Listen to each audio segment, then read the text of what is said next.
تو بہرحال ہمیں ان سے کیا لینا دینا کہ ایک نمبر ہے دو نمبر ہے, ہمیں تو اب اللہ رسول نے حکم دیا ہے کہ دو نمبری مت کرو.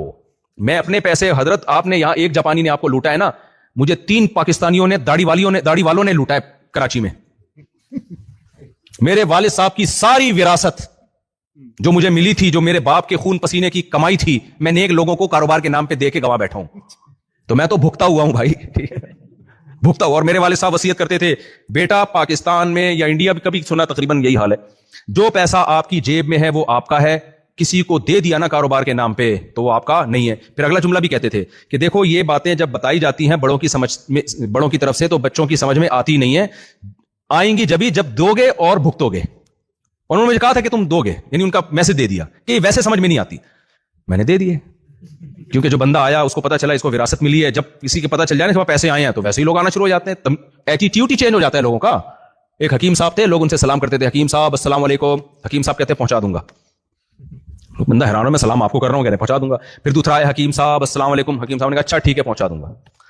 پھر بندہ آیا, حکیم صاحب السلام علیکم. ٹھیک ہے پہنچا دوں گا. اس نے پکڑ لیا, حکیم صاحب کیا پہنچا دوں گا یار, آپ وعلیکم السلام کیوں نہیں بولتے. حکیم نے کہا پہلے میں غریب تھا, کسی بندے کو یہ توفیق نہیں ہوتی تھی مجھے سلام کرے. اب میرے پاس دولت ہے, تجوری ہے, ہر آدمی سلام کر رہا ہے, اصل میں تجوری کو سلام کر رہا ہے, مجھے نہیں کر رہا. تو میں رات کو آ کے نا سب کے سلام تجوری تک پہنچا دیتا ہوں. تجھے وسیم نے بھی سلام کہا, غفار نے بھی سلام کہا, ستار بھائی نے, سبکتگین نے, سب نے تجھے سلام کہا ہے. سمجھ رہے ہو. تو مجھے جب وراثت ملی, میں بڑا مالدار ہو گیا تھا ان دنوں میں. تو اب وسیم بھائی بھی آ رہے ہیں, وسیم نہیں تھے, کیریکٹر کا نام ہے وسیم, وہ بھی آ رہے ہیں. مفتی صاحب وہ ایک کاروبار ہے بڑا بہترین, ایسا بہترین بزنس ہے, ایسا ہوگا کہ ہم دونوں مل کے شروع کریں گے, پیسہ آپ کا ہوگا, محنت میری ہوگی. تو مجھے والد صاحب کی نصیحت یاد آتی تھی. میں کہتا نہیں یار, وہ مجھے کہنے لگے, والد صاحب نے مجھے کہا کہ جب کوئی کہنا پیسہ دو, آدھا نفع تمہارا آدھا میرا, تو اس سے کہا کرو پورا پیسہ تم لگاؤ, پورا نفع خود رکھو. بہترین آفر میری طرف سے تمہیں, ٹھیک ہے نا, آدھے کی ضرورت بولو نہیں. لیکن والد صاحب نے کہا بھگتو کے ضرور تم, یہ ہوتا نہیں ہے جب تک خود سر پہ پڑتی نہیں ہے, سمجھ میں بات آتی نہیں ہے. تو میں نے کیا کیا, بہت سے لوگوں کو بھگا دیا والد صاحب کی نصیحت کی وجہ سے. 3 آدمی مجھے ایسے ملے, میں نے کہا یار ان سے زیادہ نیک دنیا میں کوئی ہو نہیں سکتا. مجھے لگا میں ان سے دم کرواؤں, یہ تو بڑے نیک ہیں, بات بات پہ اللہ کے رسول اور ایمانداری کے فضائل اور قرآن و سنت اور ماشاء اللہ سبحان اللہ, اور بس. اور وہ انہوں نے مجھے پروفٹ دینا بھی شروع کر دیا. روزانہ میرے گھر پہ کھڑے ہوتے, آج میں نے بزنس کیا, یہ مال میں نے بیچا, یہ پروفٹ. میں نے کہا یار دنیا میں الحمدللہ صحیح لوگ. میں نے کہا یار صبح دے دیتے پیسے, کہنا یار میں مفتی صاحب میرے جیب میں کسی کے پیسے ہونا, خدا کی قسم مجھے نیند نہیں آئی. وہ اصل میں اعتماد لے کے نا وہ کہہ رہا تھا بڑا چونا لگاؤ, بڑا چونا. اس لیے اب اگر کوئی پروفٹ دے رہا ہو نا تو میں اس سے زیادہ ڈر رہا ہوتا ہوں. حقیقت ہے, میں زیادہ ڈر رہا ہوتا ہوں کہ یہ جو دے رہا ہے نا یہ بیٹا بڑا. تو جب اعتماد بحال ہو گیا تو میں تو ظاہر ہے تھوڑا سا مشہور بھی تھا اس وقت بھی, بیانات تو میرے چلتے تھے, لوگ آئے مفتی صاحب آج کل بڑے گاڑیاں شاڑیاں, خیریت تو ہے, اسٹائل ہی چینج ہو گیا. تو بڑا آج کل سنا ہے وہ بہت ماشاءاللہ, گاڑی بھی چھوٹی موٹی کی تو ہم بات ہی نہیں کر رہے تھے. ہم نے کہا بڑی سی بڑی گاڑی لیں گے. تو کیا ہوا کہ پھر جب اعتماد ہوا تو اور لوگوں نے بھی پیسے لگائے, پھر میں نے بھی ڈبل لگا دیے. جتنا پروفٹ آتا تھا اس میں کچھ خرید لیا, کچھ ڈبل. اس کے بعد ایک دن اچھا اس سے ہم, قرآن میں ہے کہ جو بھی معاہدہ کرو لکھو. تو میں نے کہا میں تو قرآن و سنت عمل کر کے اسٹیمپ پیپر پہ لکھ بھی رہا ہوں, شناختی کارڈ کی کاپی بھی, انگوٹھا بھی. 6 سال میں نے وہ انگوٹھے سنبھال کے رکھے ہیں بھاگنے کے بعد. اس کے بعد میں نے کہا یار اس انگوٹھے کو دیکھ کے حسرت کے علاوہ کچھ بھی حاصل نہیں. وہ انگوٹھے بھی ہم نے پھاڑ کے پھینک دیے. ہم نے کہا قیامت میں ہی ملے گا بھائی, دنیا میں نہیں مل سکتا, دفع کرو. ابا نے بولا تھا نا, سمجھ میں آ گیا. تو مجھے یہ فائدہ ہوا کہ میں لوگوں کے ساتھ اپنا تجربہ شیئر کر سکتا ہوں.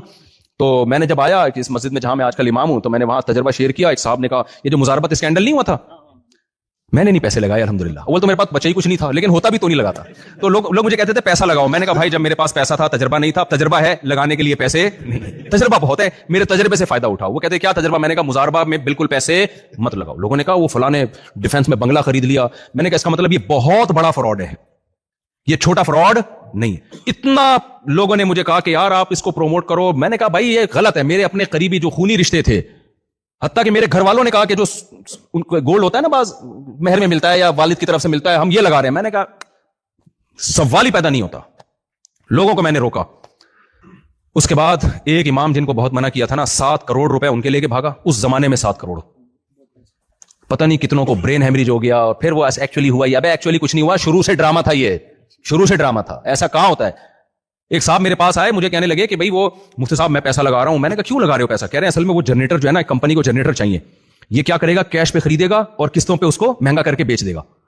تو وہ قسطوں میں جو پروفٹ آئے گا آدھا میرا آدھا اس کا. میں نے کہا یار میں مولوی ہوں, مجھے اتنی سینس ہے کہ کمپنی ڈائریکٹ کیوں نہیں خرید لیتی. کمپنی کے پاس پیسے نہیں ہیں, وہ آپ سے لے گی گلی محلے کے تاجر سے.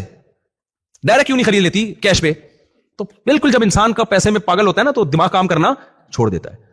تو اس لیے میں نے کہا بھائی یہ میں اپنے تجربہ شیئر کر رہا ہوں آپ کے ساتھ کہ یہ جو پیسے جس کو دے دیے نا تو اب وہ پیسے آپ کے نہیں ہیں. ہمارے حضرت مفتی رشید احمد صاحب فرمایا کرتے تھے اس زمانے میں کوئی کسی کو پیسہ دے بڑا بے وقوف, اور جو لے کے واپس کر دے وہ اس سے بھی بڑا بے وقوف ہے.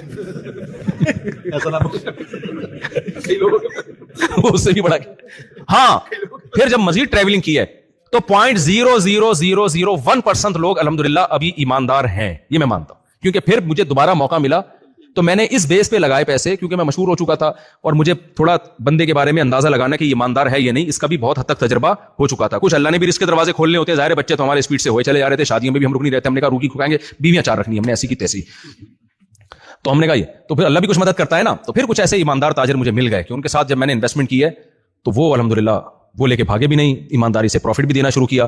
تو 0.00001% لوگ ایسے ہوتے ہیں جو ایمانداری کے ساتھ پیسے دیتے ہیں, لیکن اتنا رسک لینے کی آپ کو ضرورت کیا ہے؟ میرے جیسے آدمی نے تو اس لیے رسک لے لیا کہ میرے پاس اس کے علاوہ کوئی آپشن, میں تو خود تو نہیں کاروبار کر سکتا تھا, میرے پاس ٹائم کہاں ہے, میرے پاس اس کے علاوہ کوئی آپشن نہیں. دوسری بات یہ کہ اتنی شہرت کے بعد اتنی تجربوں کے بعد کچھ بندے کا بھی اندازہ انسان کو ہو جاتا ہے کہ یار یہ 2 نمبر نہیں ہے. تو اپنے کچھ ہیں جاننے والے وہ الحمدللہ 2 نمبر نہیں ہے, اور لیکن اس میں جب ہم نے پیسے دیے تو ہم نے کہا بھائی اب جب اعتماد کر کے دیے ہیں تو پھر کیا ہے, پھر اگر وہ کہہ دینا کہ نقصان ہو گیا تو پھر میں روتا نہیں ہوں, ہو گیا تو ہو گیا بھائی, یا تو اعتماد کرو, نہیں کرو تو پھر تمیز سے کرو. لیکن اللہ کا شکر ہے وہ 2 نمبر ہی نہیں کی انہوں نے اور ان کے ساتھ چل رہا ہے. تو 0.001.